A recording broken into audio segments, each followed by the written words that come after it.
The subject of this video lecture is going to be race and slavery in early America. We're going to take a look at those key concepts of slavery and race in 17th century Virginia through understanding the story of a man named Anthony Johnson, who was an African man who lived in Virginia in the 17th century. In 1620, Johnson was an African living on the west coast of Africa in a place called Angola, which is here in west central Africa.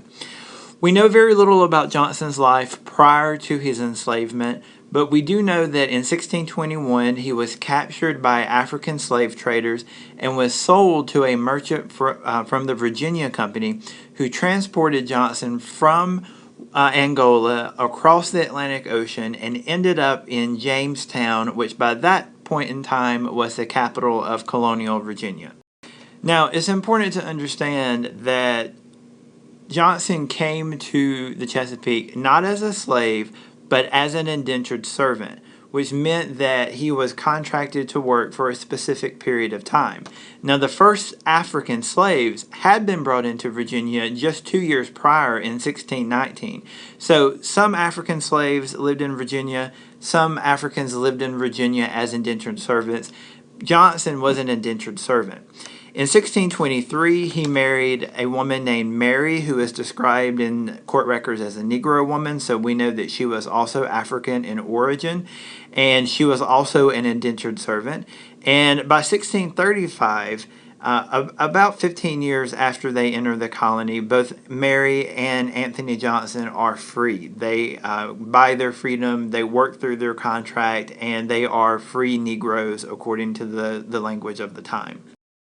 Everything we know about the Johnsons after they purchased their freedom in the 1630s, we know through court records, and we only get little glimpses of the Johnsons, but it's enough of a glimpse to give us some idea about what life was like for some Africans in the Chesapeake in the 17th century.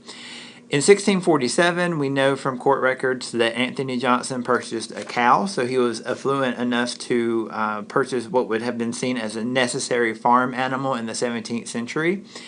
5 years later, in 1651, he is prosperous enough to purchase 5 indentured servants and 250 acres of land. Now, this is important because this will allow Johnson to become an established farmer.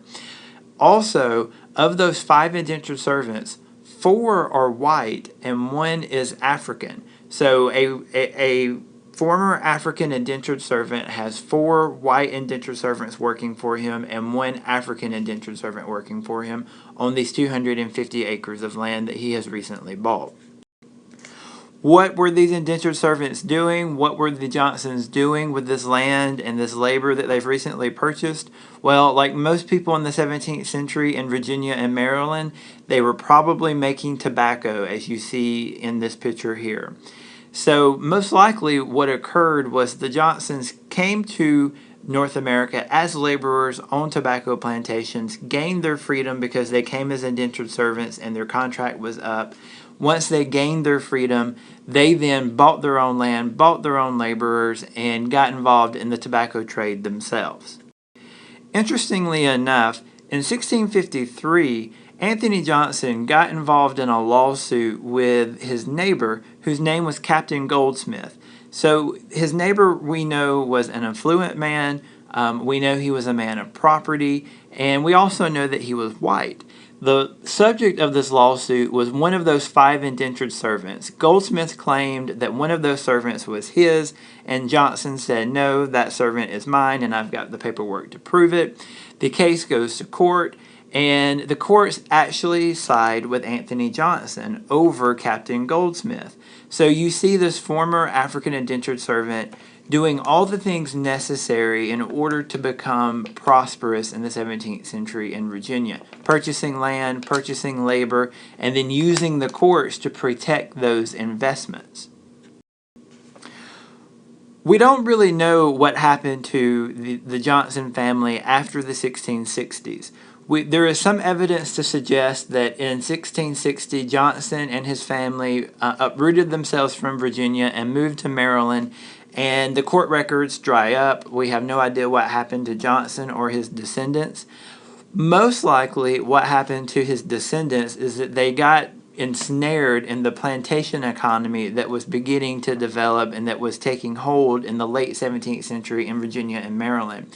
So historians guess basically that the Johnsons either left Virginia and Maryland and they went west beyond the line of settlement, or if they did remain in the Chesapeake area, they ended up on a plantation working as slaves, much like what you see in this picture here, on a plantation, much like what you see in this picture here.